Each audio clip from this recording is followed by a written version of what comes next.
মহাগ্রন্থ কোরআন দর্শন হতে রহস্য জগৎ সম্পর্কে কিছু কথা তুলে ধরার চেষ্টা করছি।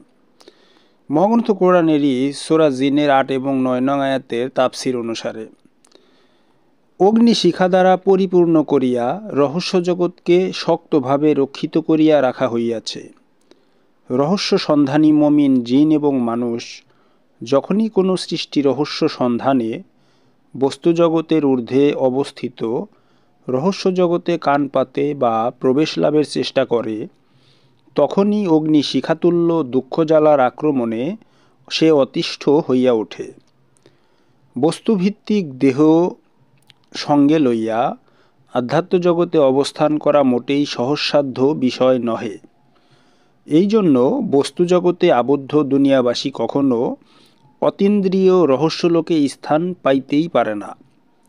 দুঃখ, ক্ষুধা, তৃষ্ণা এবং নানারূপ অধৈর্যের জ্বালা যন্ত্রণা তাকে অতিষ্ঠ করিয়া তোলে।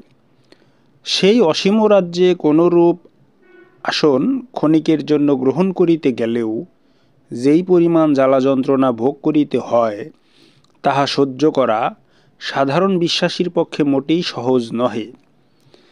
রহস্য জানিবার জন্য এখন যে কান পাতে, অর্থাৎ মনের মধ্যে দুনিয়া থাকা অবস্থায় যেই ব্যক্তি মনোজগতের রহস্য জানিবার জন্য কান পাতে, সে আগুনের শিখার মতো জ্বালাময় দুঃখ পাইয়া থাকে।